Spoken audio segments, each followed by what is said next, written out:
For my ally is the Force, and a powerful ally it is. Life creates it, makes it grow. Its energy surrounds us and binds us. Luminous beings are we, not this crude matter. You must feel the Force around you. Here, between you, me, the tree, the rock, everywhere. Yes, even between the land and the ship. Hey YouTubers, it's Charlie. So this is going to be an explainer for the new Jedi Order that's rising up in the Bendu. If you've never heard that term, Bendu or Dai Bendu is the original name that George Lucas had for the Jedi in his rough draft for the first Star Wars movie. Now a lot of things change, but the new films as well as Star Wars Rebels are going back to those ideas. So if you didn't know, I'm doing Star Wars Fridays for the rest of time. There is a new Star Wars giveaway. All you have to do to enter is be a subscriber and leave a comment on this video. It's for 2 IMAX gift certificates. So we talked a lot about The Last Jedi, as in the Jedi Order is done. Something new is coming in both Kylo Ren and Rey. Luke is seeking the truth of things at the original Jedi Temple. And if you've heard or you've read the original rough draft of Star Wars by George Lucas, you hear about something called the Dai Bendu, the original name of the Jedi. They have a character on Star Wars Rebels this season called the Bendu, who is based on that idea. The truer interpretation of the Force than both the Jedi Order, the Sith, or any other dark side Force sects used. You may have heard about the Rebels Easter eggs that appeared during Star Wars Rogue One, like the ghost ship or General Hera. They try to be very consistent with the mythology through the animated series, the books that they're writing right now, the expanded material, in the saga films. Most of the time that's for continuity's sake, but in this case it's in the nature of the Force, in the direction that the new trilogy is going with it. So you have this idea that they're trying to move past these old traditions, the tradition of the Jedi Order, the tradition of the Sith. The first time we meet the Bendu character on Rebels, he helps Kanan see the truth of things. Like he sees what he wants to see, the Bendu tries to get him to see the real truth. So here's that clip to tee that up. Ah, you heard my call. Good. Your imbalance woke me from a deep slumber. Imbalance? Your presence is like a violent storm in this quiet world. You're a Force wielder.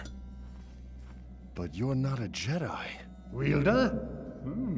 Jedi and Sith wield the Ashlar and Bogan, the light and the dark. I'm the one in the middle. Why aren't they attacking? It is not in their nature. Well, it has been in my experience. Because you do not see them. You mean, see them for what they are? Look closer. It's me. Fear, grief, anger. That's how they see me. That's how I see myself. Your sight returns. So imagine Rey getting a version of those types of lessons from Luke Skywalker. Luke Skywalker is sort of the Kanan of the saga films. Presumably he's learned those things, so he's passing those on to Rey so she can become the first of this new order. You can call them Jedi, you could call them Dai Bendu, you could call them Bendu. They might attach a name to them in the new trilogy, but my bet is that it'll be very close to the idea of Bendu. But all signs point that they're moving back to this base Bendu, where the original idea of the Jedi started from. So in a practical way, all the characters are going back to the original ideas about the Jedi, and in a meta way, the writers, the producers, the people that make Star Wars are going back to the original ideas. So if you haven't been watching Rebels, you don't absolutely have to, but they do cover a lot of very cool ideas based on what the Bendu teaches them. In the context of the animated series, the Bendu helps Ezra and Kanan balance themselves in the Force. So you have to imagine the light side, the dark side on the other, balance being in the middle. So in pursuit of that, they do a lot of really cool stuff, like trying to combine Jedi and Sith holocrons. Like he warns them that doing so will give them this ultimate knowledge, but it comes at a price. So you have to think of it in the way that you think of Anakin's Force visions. So he's very powerful, he has Force visions, but the path those visions lead him on becomes this very self-destructive, self-fulfilling prophecy until his ultimate redemption at the end of episode 6. So this is what Snoke and Luke Skywalker are trying to do, find balance in the Force. Snoke has a slightly more nefarious approach to it. He's trying to turn Kylo Ren into this ultimate balanced Bendu Jedi, but Luke is trying to do the same thing with Rey, and you can imagine that, just based on the way the narrative moves, that they'll slowly reach this balance enlightenment around the same time, before whatever epic battle they end up having. So as much as this is a story of the last Jedi, it's also the story of the first of the new Jedi. We can call them the new Jedi as shorthand, but really Bendu would probably be more appropriate, or even Die Bendu if you really want to go back to the origins. So if you don't know the story of the original Rough Draft, it's actually pretty fascinating. Most of you probably know that the character we know is Luke Skywalker used to be called Anakin Starkiller. His father was named Kane Starkiller, who asked General Luke Skywalker, this is the Rough Draft, remember, so I know it sounds a little confusing, to train his son. So in the original Rough Draft, Luke Skywalker was General Kenobi, so that changed to Luke Skywalker being the protagonist. His father was still a cyborg, but he became Darth Vader, so they kept that idea. In the General Luke Skywalker from the Rough Draft became the Obi-Wan Kenobi character. But the opening conflict wasn't so much the Death Star plans as it was this transition of power between the Knights of the Sith in the Jedi Bendu Order in the Galactic Republic. Lucas referred to that opening conflict as the Great Jedi Rebellion, so there wasn't quite as much galactic politics going on, it was more of a Jedi-centric story. But there's this really important quote from that Rough Draft that gives you an idea for what's going on in the new trilogy. Kane Starkiller is talking to General Skywalker saying, "Take my son," he's talking about Anakin Starkiller, "the Jedi Bendu must survive. We must pass it on. Only a Jedi can stop the Empire. We're very old. A new generation of Jedi must be started. Take him, teach him the way of the Jedi Bendu."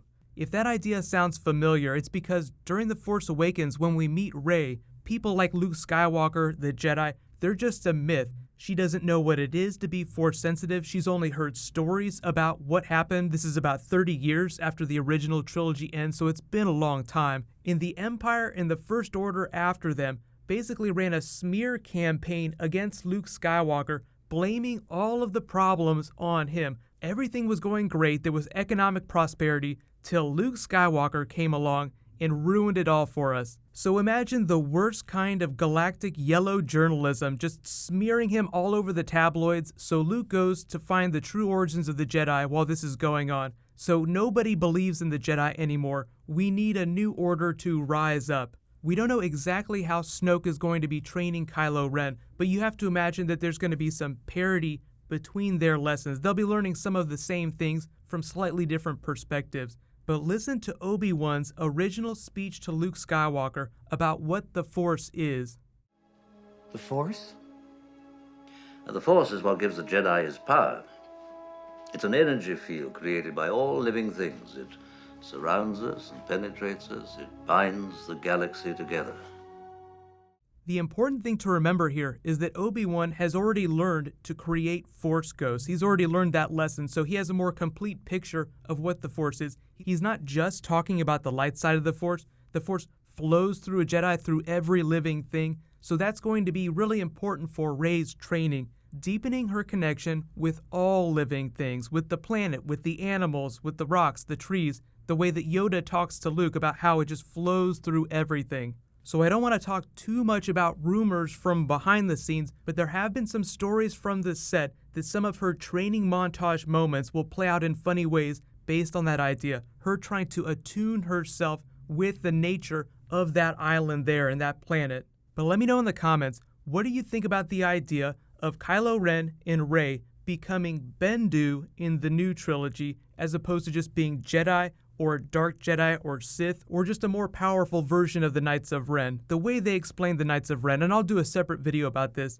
is that they're really just the new thing to replace the Sith, so they're still very much dark side Force users. But if you have any requests for other Star Wars bonus videos, Episode 8, or any of the other films, just leave them in the comments below. Remember that Fridays are now Star Wars video days till the end of time, so there's all kinds of stuff that we have to talk about. what's going to happen next is there's a video that I want to do about Chewbacca, Kylo Ren, and the idea of his life debt and how he's going to resolve that. So that'll probably be my next Star Wars video. But congratulations to the new giveaway winner, Scott Sanson. You win 2 IMAX gift certificates. Please private message me on the back end of my channel so I can get your contact details. There was a new round that started in this video. I'll announce the winner when I post that next Star Wars video. So that'll either be on Monday or Tuesday. While you wait for that to post, you can click here to learn all about Snoke's backstory in Episode 8, and you can click here to learn about the Guardians that are going to be appearing during Infinity War. Thank you so much for watching, everybody. Let's high five. I'll see you in the next video.